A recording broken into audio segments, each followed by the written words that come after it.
Hello everyone, स्वागत है आप सभी लोगों का शिक्षा फॉर नौकरी में। इस वीडियो लेक्चर में हम लोग डिस्कस करने वाले हैं उत्तराखंड टेट के लिए मैराथन क्वेश्चंस को लेके आए हैं। आज का जो सब्जेक्ट रहेगा वो हमारा इंग्लिश के लैंग्वेज रहेगा।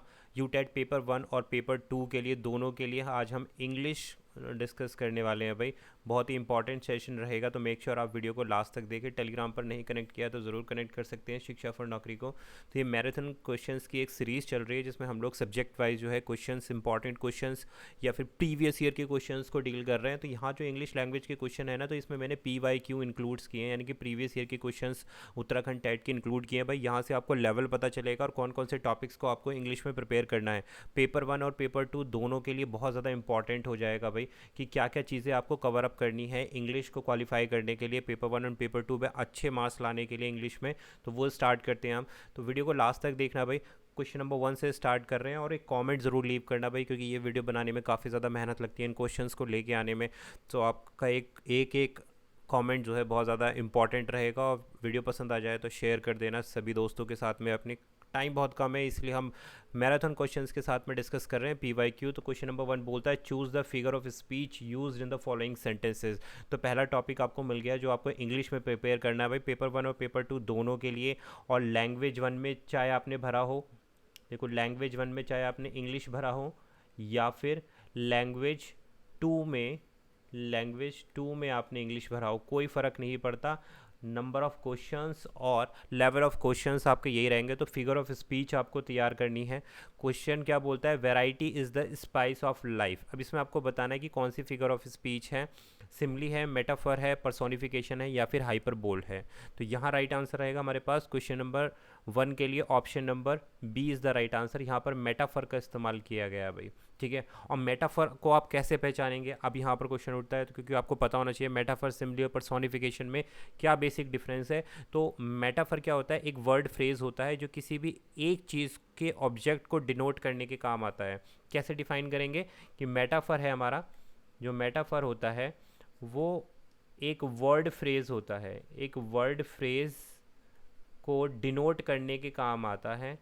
और किस प्रकार के वर्ड फ्रेज को, जो एक प्रकार के होते हैं, वन काइंड के फ्रेज होते हैं, तो उसमें इस्तेमाल किया जाता है मेटाफर। तो आप ऐसे पहचान कर सकते हैं। अगर हम बात करें ऑप्शन नंबर ए की, सिमली की, तो सिमली क्या है भाई, किन्हीं जब भी हम स्टेटमेंट में, जब भी किसी भी दो चीज़ का कंपैरिजन दिया होगा एक दूसरे के साथ, जिसमें एक चीज़ दूसरे से डिफरेंट होगी, तो वहाँ हम क्या इस्तेमाल करेंगे, सिमली का इस्तेमाल करेंगे।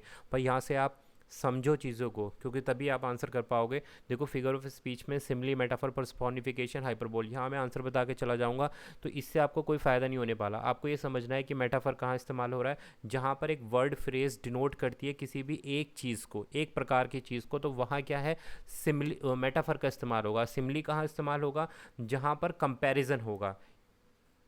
कंपैरिजन होगा किस चीज़ में, कंपैरिजन होगा भाई, कंपैरिजन होगा किसी भी चीज़ का किसके साथ में, दूसरी चीज़ के साथ में जो डिफरेंट होगी, ठीक है। ऐसा नहीं कि दो समान चीज़ों में कंपैरिजन हो रहा है, नहीं, ऐसा नहीं होगा। मेटाफर में होगा एक चीज़ का दूसरे चीज़ के साथ कंपैरिजन होगा, लेकिन जो दूसरी चीज़ होगी वो अलग प्रकार की होगी, तब दोनों में हम कंपैरिजन कर रहे हैं मेटाफर के केस में। अब बात आती है पर्सोनिफिकेशन।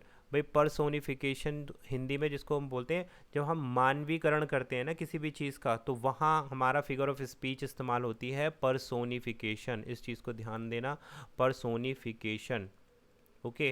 यानी कि कोई भी पर्सनल चीज़ है, यानी कि पर्सनल नेचर, अगर हम बात करें को किससे हम कंपेयर कर रहे हैं, यानी कि मानवीकरण कर रहे हैं किसी भी नॉन ह्यूमन थिंग्स से या नॉन लिविंग थिंग्स से, जब हम उसका मानवीकरण कर देंगे किसी भी चीज़ का, हम लिविंग चीज़ का, सपोज़ कोई पर्सनल नेचर है, उसको हम नॉन ह्यूमन बींग्स के साथ में उसका कंपैरिजन कर देंगे, तो वहाँ हमारा क्या कहलाता है, कंपैरिजन नहीं करेंगे, मतलब मानवीकरण कर देंगे, तो वहाँ हमारा पर्सोनिफिकेशन कहलाता है। लास्ट बचा हाइपरबोल, ये आप लोगों के लिए मैं छोड़ दे रहा हूँ।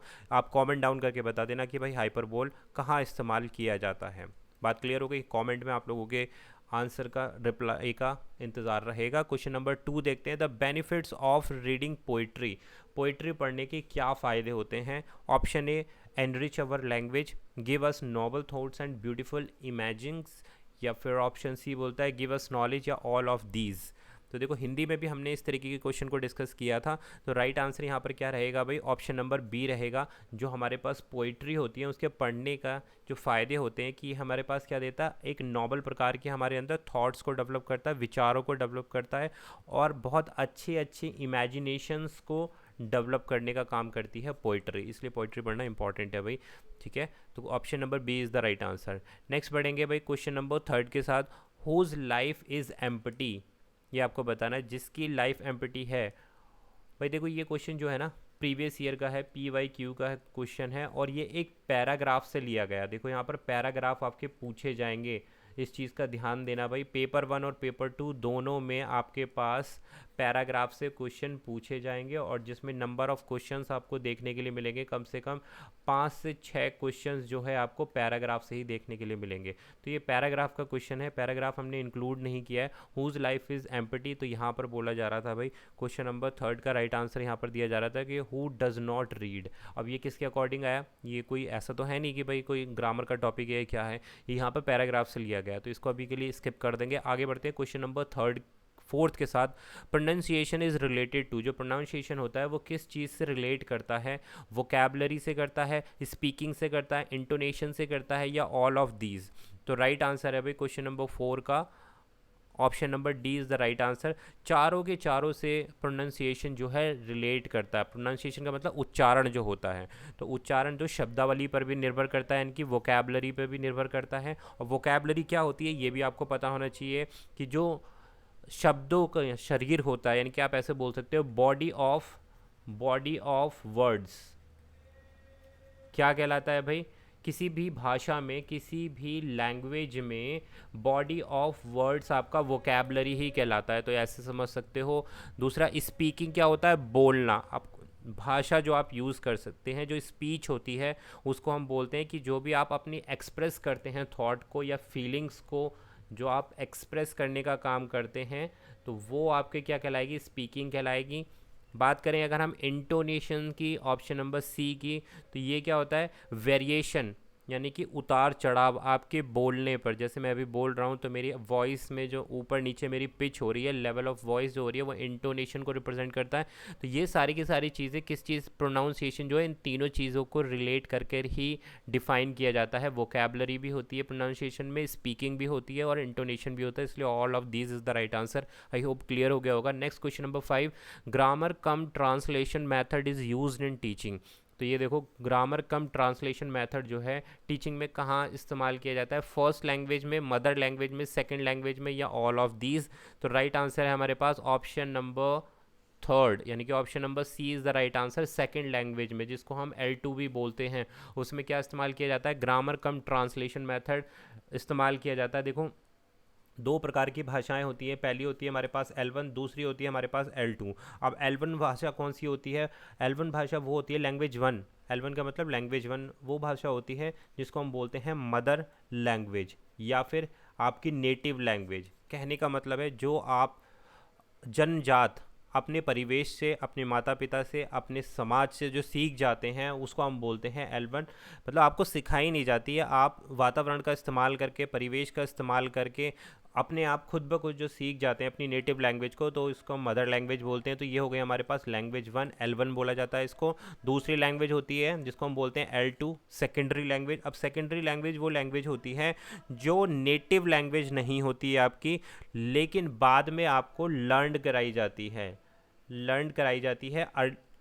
बाद में, मतलब जैसे जैसे आपकी एज बढ़ती है। इनिशियल स्टेजेस में आप कौन सी लैंग्वेज सीखते हैं, मदर लैंग्वेज सीखते हैं, अपनी नेटिव लैंग्वेज सीखते हैं। L2 क्या है, आपकी नेटिव लैंग्वेज नहीं है, ये सेकेंडरी द्वितीय भाषा होती है जो आप ग्रहण नहीं करते हैं बल्कि सीखी जाती है, नियमों की हेल्प से सिखाई जाती है। तो उसको हम बोल रहे हैं सेकेंडरी लैंग्वेज। इसी में हम ग्रामर कम ट्रांसलेशन मेथड का इस्तेमाल करते हैं। जैसे अगर हम बात करें अपनी, तो हिंदी हमारी क्या है, एक प्रकार से नेटिव लैंग्वेज है, और सेकेंडरी लैंग्वेज जो हम इंग्लिश हम जो सीखते हैं, जो ये पढ़ रहे हैं, ये हमारे लिए क्या है, हम इसको सीखते हैं ग्रामर्स के रूल्स के साथ में। तो ये हमारी सेकेंडरी लैंग्वेज हो गई, ठीक है।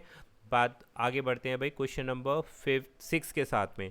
New method of teaching English is developed by, जो नया मेथड था शिक्षण का इंग्लिश में, वो किसके द्वारा डेवलप किया गया। ऑप्शन नंबर ए बोलता है IK डेविस, बी बोलता है बी एस ब्लूम या डॉक्टर वेस्ट या नन ऑफ दीज। तो देखो new method of teaching English ये किसके द्वारा डेवलप किया, ऑप्शन नंबर सी इसका राइट आंसर है, डॉक्टर वेस्ट के द्वारा इसको डेवलप किया गया है। ठीक है भाई, क्लियर हो गई बात करें अगर ऊपर ऑप्शन नंबर बी की, तो यहाँ दिया है बेंजामिन ब्लूम।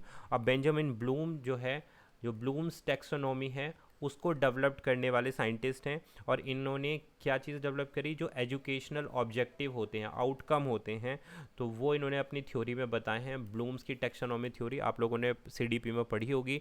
ठीक है, आई के डेविस जो हैं, अब इन्होंने क्या डेवलप किया भाई, इन्होंने प्रोग्राम्ड लर्निंग को, यानी कि जो राइटिंग होती है ना, लिखने की प्रोग्रामिंग जो है वो इन्होंने डेवलप करी, यानी कि प्रोग्रामिंग की हेल्प से कैसे आप लिखना सीख सकते हैं, वो आई के डेविस ने डेवलप करी। और डॉक्टर वेस्ट ने new method of teaching English, अलग अलग इन्होंने मेथड्स को इन्वेंट किया है जिससे कि आप इंग्लिश सीख सकते हैं। बात क्लियर हो गई। नेक्स्ट बढ़ेंगे भाई क्वेश्चन नंबर 7 के साथ। When language is learned without practice it is called. अब देखो मैं समझा चुका हूँ ऊपर ही, तो आप इसका आंसर कर सकते हो कि ऐसी कौन सी भाषा है जो बिना किसी प्रैक्टिस के, बिना किसी अभ्यास किए आपको सिखाई जाती या सीख जाते हैं, वो क्या है, लर्निंग, फोर्स लैंग्वेज, एक्विजिशन या फिर एडिक्शन। तो देखो जो बिना किसी प्रैक्टिस के, बिना किसी अभ्यास के जो बच्चा सीख जाता है, तो उसको हम बोलते हैं फोर्स लैंग्वेज। ठीक है, L1 जिसको हमने कहा था, या फिर मदर लैंग्वेज भी इसको हम बोल देते हैं। बात क्लियर हो गई। और इसके अलावा इसका दूसरा नाम और भी है, इसको बोलते हैं एरिस्ट्रियल लैंग्वेज, भी इसी को ही बोला जाता है, तो कंफ्यूज होने की ज़रूरत नहीं है, एरिस्ट्रियल लैंग्वेज। ठीक है, अब बात करें अगर लर्निंग क्या है भाई, अब लर्निंग भी तो आपको देखना है। लर्निंग क्या है, लर्निंग होता है किसी भी चीज़ को ग्रहण करना, चाहे वो कौशल के रूप में हो या फिर स्टडी के रूप में हो, तो वो क्या कहलाता है हमारे पास, लर्निंग, यानी कि अधिगम कहलाता है। एक्विजिशन का मतलब क्या होता है, ग्रहण करना। ठीक, और किस चीज़ को, कि कोई भी आप चीज़ को जब आप लर्न करते हैं और उसमें क्या सीखते हैं, कुछ भी स्किल्स सीखते हैं लर्न करके, या फिर हैबिट्स कोई भी सीखते हैं, तो वो क्या कहलाता है, वो एक्विजिशन कहलाता है। इसको हम बोलते हैं ग्रहण करना। लर्निंग का मतलब यहाँ याद करना नहीं है, लर्निंग का मतलब अधिगम से है, सीखने से है। बात क्लियर हो गई। और ऊपर वाला जो लर्निंग मेथड है, इसमें हम क्या करेंगे भाई, इसमें हम लर्न करेंगे, यानी कि ग्रहण करेंगे किसी भी नॉलेज को या फिर स्किल्स को, किसकी हेल्प से, स्टडी टेक्निक्स की हेल्प से, यानी कि पढ़ाई के माध्यम से। बात आई होप क्लियर हो रही होगी। नेक्स्ट बढ़ेंगे क्वेश्चन नंबर 8 के साथ में। तो भाई प्रीवियस ईयर के क्वेश्चंस हैं, इसी लेवल के क्वेश्चन आपको इंग्लिश में देखने के लिए मिलेंगे। थोड़ा सा लेवल जो है इंग्लिश का और हिंदी का, दोनों की मैं बात करूं, हिंदी और इंग्लिश दोनों लैंग्वेज का जो लेवल है क्वेश्चंस का, वो हार्ड आएगा आपके यूटेट एग्जाम में। सो मेक श्योर आप जो है अच्छे से प्रैक्टिस करके जाएँ। क्वेश्चन 8 बहुत ही इंटरेस्टिंग है भाई और बहुत इंपॉर्टेंट है। Phonological is the number of semi vowels in English. आपको बताना है फोनोलॉजिकली सेमी वोवल्स कितने नंबर में होते हैं, यानी कि कितने होते हैं सेमी वोवल्स। तो आपको सबसे पहले तो यही पता होना चाहिए कि सेमी वोवल्स होते क्या हैं इंग्लिश में। एक होता है, दो होते हैं, चार होते हैं या फिर पांच होते हैं। तो राइट आंसर है हमारे पास ऑप्शन नंबर बी। जो सेमी वोवल्स की संख्या है भाई वो दो होते हैं। वोवल्स कितने होते हैं वो आप लोगों को पता ही होगा। वोवल्स हमारे पास होते हैं नंबर्स में, 5 वोवल्स होते हैं। ठीक है, कौन कौन से होते हैं, ए, ई, आई, ओ, यू। तो ये हो गए हमारे पास वोवल, सबको पता होंगे। कॉन्सोनेंट्स कितने होते हैं, कमेंट कर देना भाई, आप लोगों के लिए छोड़ रहा हूँ। आगे मैं बढ़ा रहा हूँ आपको कि सेमी वोवल्स क्या होते हैं। तो देखो सेमी वोवल्स पहले संख्या में 2 होते हैं। बात क्लियर हो गई। कौन कौन से होते हैं, वाई, वाई, और इसके अलावा क्या होता है, डब्लू। वाई एंड डब्लू जो है, दो क्या है हमारे पास, सेमी वोवल्स हैं। अब सेमी वोवल्स को कैसे डिफाइन करोगे आप, ये तो आपने बता दिया कि भाई वाई, ये तो मैंने आपको बता दिया, वाई एंड डब्लू जो है क्या हैं, दो सेमी वोवल्स हैं। लेकिन आप कहोगे कि साहब हमने तो वोवल्स एंड कॉन्सोनेंट ही पढ़ाए गए, सेमी वोवल्स का तो हमारा नाम जिक्र नहीं किया गया। तो यहीं से क्वेश्चन बन जाते हैं। सेमी वोवल्स वो वोवल्स होते हैं जो देखो साउंड, यानी कि जिनकी साउंड कैसी होती है, वोवल्स की तरह होती है, लेकिन इनका कार्य यानी कि फंक्शन जो है वो कैसे होते हैं, कॉन्सोनेंट्स की तरह होते हैं। आई होप क्लियर हो गया होगा। Semi vowels are those vowels whose sound like vowels and function like consonant, कि मतलब कार्य में इस्तेमाल कहाँ किए जाएंगे, कॉन्सोनेंट की तरह किए जाएंगे, और जो इनकी वॉइस होती है वो कैसी होती है, वॉवल्स की तरह होती है, इसलिए इन्हें क्या बोलते हैं, सेमी वॉवल्स बोलते हैं। दो होते हैं semi vowels, Y and W, इस चीज़ को ध्यान रख लेना भाई, काफ़ी इंपॉर्टेंट क्वेश्चन है। वॉवल्स आपको पता 5 हो गए, एंड कॉन्सोनेंट्स आपको बताने कॉमेंट करके कितने होते हैं। नेक्स्ट बढ़ते हैं भाई क्वेश्चन नंबर 9 के लिए। A disorder related to language comprehension, देखो भाषा से संबंधित कौन सा विकार है यहाँ पर, एफेजिया है, एप्रेक्सिया है, डिसलेक्सिया है, या फिर एस्पीशिया है। तो देखो अगर आपने मेरा प्रीवियस वाला लेक्चर देखा होगा जिसमें हम लोगों ने इंक्लूसिव एजुकेशन की मैराथन सीरीज़ हम लोगों ने कल डिस्कस करी है, जिन लोगों ने भी नहीं देखा जाकर वीडियो चेक कर लेना, और लिंक ऊपर आई सेक्शन में लगा दूंगा, काफ़ी इंपॉर्टेंट है क्वेश्चन। यहाँ पर देख लो इंग्लिश में भी बन गया, हिंदी लैंग्वेज में भी इंक्लूसिव एजुकेशन से क्वेश्चन बन गया था, CDP पेपर 1 और पेपर 2 में तो आएगा ही आएगा। Disorder related to language comprehension क्या कहलाता है भाई, एफेजिया, एप्रेक्सिया, डिसलेक्सिया। तो देखो राइट आंसर है ऑप्शन नंबर सी। जो लैंग्वेज कॉम्प्रीहेंशन से रिलेटेड है आपका, तो वो आपका डिसलेक्सिया कहलाएगा यहाँ पर, ठीक है। अब आप कहोगे साहब आपने बताया था एफेजिया, एफेजिया जो है एक ऐसा विकार है, एक ऐसा डिसऑर्डर है जो आपके ब्रेन में ना ऐसी ऐसी जगह को डैमेज करता है ब्रेन में, जहाँ से लैंग्वेज हमारी क्या होती है, प्रोसेस होती है। जो लैंग्वेज प्रोसेस वाला पार्ट होता है ना ब्रेन में हमारे, तो उस पार्ट को इफ़ेक्ट करने का काम क्या करता है, एफेजिया करता है। अब भाई एफेजिया की वजह से ही क्या होता है कि हमारा जो बच्चा जो है ना भाषा को बना नहीं पाता है दिमाग में, बात क्लियर हो गई। तो उसको हम क्या बोलते हैं, एफेजिया बोलेंगे, जहाँ पर लैंग्वेज को प्रोसेस करने में समस्या आ रही है बच्चे को। यहाँ पर क्या पूछा है, लैंग्वेज कॉम्प्रीहेंशन, यानी कि रीडिंग रिलेटेड डिसऑर्डर हो गया है आपका एक तरीके से, तो वो क्या कहलाएगा, डिसलेक्सिया कहलाएगा। ए प्रेक्शिया कहाँ पर होता है, देखो ए प्रेक्शिया एक न्यूरोलॉजिकल डिसऑर्डर है, दोनों में डिफरेंस है। एफेजिया क्या है, लैंग्वेज को प्रोसेस नहीं कर पाता है, तो वो एफेजिया कहलाएगा, जब ब्रेन लैंग्वेज को प्रोसेस करने में असमर्थ है। ए प्रेक्शिया क्या है, ए प्रेक्शिया एक ऐसा न्यूरोलॉजिकल ऑर्डर है जिसमें जो है माइंड जो है अपनी एबिलिटीज़ को लूज़ कर देता है, किसकी वजह से, क्या चीज़ों को नहीं बता पाता, देखो कोऑर्डिनेशन नहीं कर पाता छोटे छोटे मूवमेंट में, या स्किल्ड मूवमेंट में जब व्यक्ति कोऑर्डिनेशन नहीं कर पाता, या फिर मसल्स मूवमेंट नहीं हो पाती हैं, तो वहाँ पर आता है हमारे पास एप्रेक्सिया। और ये होता किसकी वजह से है, ब्रेन में डिसऑर्डर होने की वजह से ही होता है, ये भी न्यूरोलॉजिकली है, ब्रेन से ही हमारी मसल्स कोऑर्डिनेशन होती हैं। तो ब्रेन की ऐसी एबिलिटी जिसकी वजह से व्यक्ति अपने छोटे छोटे मस्कुलर काम नहीं कर पाता है, तो वहाँ पर एफेजिया, एप्रेक्सिया आएगा। एफेजिया जहाँ पर मस्तिष्क में ऐसी जगह पर डैमेज होता है जहाँ से लैंग्वेज प्रोसेस होती है। डिसलेक्सिया रीडिंग संबंधित डिसऑर्डर हो गया, लास्ट वाला ये कोई डिसऑर्डर नहीं है, ये ऐसे कंफ्यूज करने के लिए दिया था। नेक्स्ट बढ़ेंगे भाई क्वेश्चन नंबर 10 के साथ। आपको बताना है in the following question select the most suitable option for direct and indirect narration. भी आप भाई इनके रूल्स चेक करके जाना, डायरेक्ट एंड इनडायरेक्ट आपसे पूछा जाएगा, इसके अलावा एक्टिव पैसिव के क्वेश्चन आप लोगों के से पूछे जाएंगे, तो इनको आपको मिस नहीं करना है। Teacher said to Hari why did you not come to school yesterday, अब इसका आपको बताना है, इनडायरेक्ट नरेशन बताना है क्वेश्चन नंबर 10 के लिए। तो राइट आंसर है यहाँ पर option number C, the teacher asked Hari why he had not come to school yesterday को हम किस में कन्वर्ट कर देंगे, प्रीवियस डे में कन्वर्ट कर देंगे। और यहाँ सेंटेंस क्या था, why did you not come to school किस में कन्वर्ट हो गया, why he had not come to school yesterday. तो option number C is the right answer. Next बढ़ेंगे भाई, क्वेश्चन आएगा हमारे पास 11। अब 11 क्वेश्चन में correct form of the verb आपको फिल करनी है।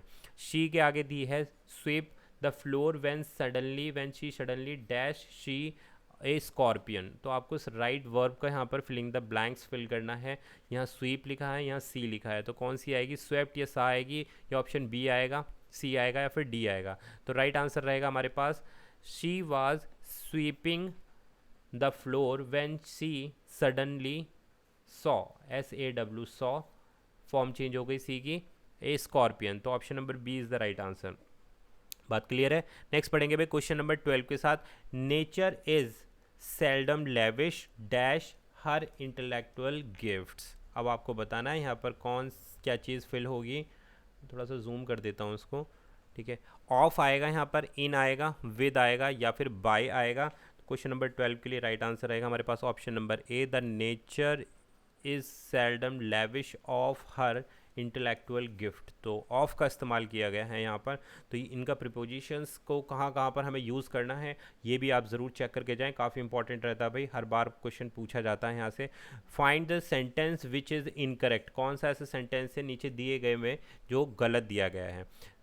ऑप्शन ए बोलता है wages of sin is death, time and tide wait for some, fire and water do not agree, bread and butter is his only food. तो देखो option अगर B देख रहे हो, time and tide wait for some नहीं है, wait for none होता है ना यहाँ पर, तो ये मुहावरा है आपका। तो option number B is the right answer, ये गलत दिया गया है यहाँ पर और यही हमें बताना था। नेक्स्ट बढ़ेंगे भाई क्वेश्चन नंबर 14 के साथ में, find the sentence which is correct. अब आपको बताना है कि कौन सा सेंटेंस करेक्ट है। 2 and 2 makes 4, the chairman with the director are to be present, he and I were playing, silver as well as gold have fallen in price. तो आपको करेक्ट सेंटेंस बताना है कि कौन सा होगा क्वेश्चन नंबर 14 के लिए, ठीक है। तो right answer option number C is the right answer, he and I were playing. यहाँ पर 2 and 2 मेक 4 आता है ना, यहाँ पे इन्होंने 2 and 2 मेक्स लिख दिया, तो इसलिए क्या हो गया, गलत हो गया। तो इसलिए ऑप्शन ए को यहीं पर क्विट कर देंगे हम। Right answer option number C, he and I were playing. 14 का C is the right answer. Next बढ़ेंगे भाई, क्वेश्चन नंबर आएगा हमारे पास 15। तो देखो बहुत बढ़िया क्वेश्चन है। इग्नोमिनियस का मतलब पूछा गया। इग्नोमिनियस means ignorant of something one should know, that which makes one feel ashamed, the process of ignoring something, that which makes one feel proud। तो ignominious का मतलब होता है that which makes one feel ashamed, यानी कि public जब डिस्क्रेज होता है ना, पब्लिकली जब कोई भी बंदा डिसग्रेस होता है तो वहाँ इग्नोमियस वर्ड का इस्तेमाल किया जाता है, that which makes feel ashamed, यानी कि शर्मशार हो जाना।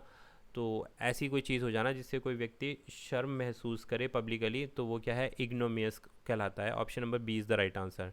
नेक्स्ट क्वेश्चन आएगा हमारे पास 16, choose the word with correct spelling. आपको जो राइट स्पेलिंग वाला वर्ड है वो चूज़ करना है यहाँ पर दिए गए वर्ड्स में से। तो देखो जो करेक्ट स्पेलिंग है यहाँ पर, that is option number C, liaison. क्या स्पेलिंग होगी, LIAISON। अब इसका मतलब क्या होता है, किसी भी चीज़ को कम्युनिकेट करना, किसी भी चीज़ को कम्युनिकेशन आप कह सकते हो, कम्युनिकेशन, और या फिर आप बोल सकते हो कॉपरेशन, सहयोग करना, ठीक है। और नहीं होगा, कम्युनिकेशन इन कॉरपोरेशन, ठीक है, यानी कि सहयोग के साथ कम्युनिकेशन जो है लाइसन कहलाता है आपका। तो राइट स्पेलिंग हमारी क्या होगी, LIAISON। नेक्स्ट बढ़ेंगे क्वेश्चन नंबर 17 के साथ, choose the correct meaning of the underline idiom and phrases आपसे पूछे जाएंगे। क्वेश्चन आपके सामने है, we should always be prompt and active and not let the grass grow under the feet. तो ये जो अंडरलाइन है ना, ये क्या है, हमारा ईडियम है, इसका मीनिंग बताना। Let the grass grow under the feet, cut the grass under our feet in time, गलत है भाई। Not allowed in the grass to grow, ये भी नहीं होगा। Not delay in getting things done, इसको चेक करते हैं। Wait for the favourable situation, जी नहीं। Option number C is the right answer. Let the grass grow under our feet का मतलब होता है कि भाई आपको चीज़ों का ध्यान रखना है कि किसी भी ऐसी चीज़ में आप डिले ना कर जाओ भाई टाइम के साथ में, तो आपको टाइमली उस चीज़ को समझना है। इसलिए यहाँ पर इस मुहावरे का वर्ड यूज़ किया गया है, not delay in getting things done, कि इतना डिले मत करो कि चीज़ें करना ही आपके हाथ से निकल जाएं। नेक्स्ट भाई आगे बढ़ते हैं क्वेश्चन नंबर 18 के साथ। It disappoints me that the member have adopted an unrealistic policy. इसमें आपको बताना है कि it disappoint me that the member have adopted an unrealistic policy. तो आप आंसर देखते हैं, it disappointed me that an unrealistic policy has been adopted, I am disappointed that an unrealistic policy has been. हाँ तो यही आएगा यहाँ पर, option number B is the right answer. आपको करेक्ट भरना था, इस सेंटेंस का करेक्ट आंसर आपको फिल करना था। I am disappointed that an unrealistic policy has been adopted by the members. तो option B is the right answer. Next बढ़ते हैं क्वेश्चन 19 की तरफ। सेलेक्ट द अप्रोप्रिएट मॉडल्स से क्वेश्चन लिया गया हमारा।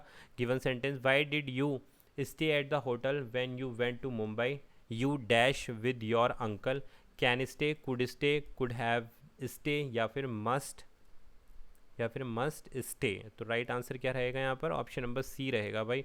मॉडल्स आपको देख के जाने हैं। तो देखो यहाँ पर जो ये सेंटेंस दिया गया था ना, ये ऊपर वाला, तो ये था हमारा सिंपल प्रेजेंट टेंस में था, ये सिंपल प्रेजेंट टेंस में था। तो इसको हमने हैज़ बीन के या हैज़ बीन या कुड बीन के साथ में हमने चेंज कर दिया है। नहीं नहीं नहीं नहीं, ये नहीं है, ये गड़बड़ हो रहा है भाई। तो सिंपल नहीं था ये सेंटेंस, सिंपल नहीं था, गलत बता रहा हूँ मैं। तो Y did you stay at home when you will be Mumbai, you dash के साथ में आपका कुड लगाया जाएगा, कुड हैव स्टे, यानी कि ऑप्शन सी के साथ जाओ आप। यहाँ पर ये वो नहीं है। नेक्स्ट बढ़ते हैं, वही question number 20, fill in the blanks with the correct words आपको फिल करने हैं। Dash grain they had was damaged by the sea water, a little, a few, the little या फिर फ्यू। ग्रेन्स के साथ में हम क्या इस्तेमाल करेंगे? यहाँ पर आ जाएगा हमारे पास द लिटिल ग्रेन, ठीक है भाई, the little grain they had was damaged by the sea. तो ऑप्शन नंबर हमारा कौन सा हो गया? सी हो गया भाई क्वेश्चन नंबर 20 के साथ। तो ये थे भाई प्रीवियस ईयर के मैराथन PYQs। इससे ज़्यादा क्वेश्चन मैंने इंक्लूड नहीं किए क्योंकि सेशन बहुत ज़्यादा बड़ा हो जाता है, चीज़ों को समझना जरूरी है, ना कि नंबर ऑफ क्वेश्चन। तो यहाँ से हमने जो टॉपिक्स देखे मैं वो आपको एक बार रिवाइज करा देता हूँ कि कौन कौन से टॉपिक्स आपको प्रिपेयर करने हैं इंग्लिश में। देखो यहाँ से ईडियम्स एंड फ्रेजेस आप रेडी कर लेना। डायरेक्ट स्लैश इनडायरेक्ट आपको रेडी करना है। बात करें अगर हम एंटोनिम्स, अभी रह गए हैं, एंटोनिम्स पूछ लिया जाता है, सिनोनिम्स पूछ लिया जाता है यहाँ पर, ठीक है। वर्ब्स को आपको रेडी करना है। दूसरा एक्टिव एंड पैसिव को थोड़ा सा रेडी कर लेना भाई, एक्टिव एंड पैसिव को। और जो हमारी जो प्रीपोजिशंस हैं यहाँ से क्वेश्चन हमारे पास आता ही आता है। और फिगर ऑफ स्पीच जो हमने बिल्कुल स्टार्टिंग में देखी, फिगर ऑफ स्पीच। तो ये सारी चीज़ें ऐसी हैं जो आपको इन टॉपिक्स को रेडी करके रखना है, यहाँ से क्वेश्चन डेफिनेटली पूछा जाएगा। तो वीडियो कैसी लगी यार, लाइक कर देना, चैनल पे नहीं तो सब्सक्राइब करना। और जो 2 क्वेश्चंस मैंने पूछे उनको आप कमेंट डाउन कर सकते हो कि भाई कॉन्सोनेंट्स पूछे थे मैंने कितने होते हैं, और एक मैंने फिगर ऑफ स्पीच से आपसे पूछा था। तो दोनों के आंसर आप कॉमेंट करना, नेक्स्ट वीडियो में आपके कॉमेंट को पिक करेंगे। तो आज के इस वीडियो लेक्चर के लिए इतना ही, मिलेंगे आपसे नेक्स्ट वीडियो लेक्चर में। तो मेक श्योर आप नए हो चैनल पर तो सब्सक्राइब कर लें और अपने फ्रेंड्स लोगों के साथ ज़्यादा से शेयर करें और कॉमेंट ज़रूर लीव करें। Thank you for watching this session.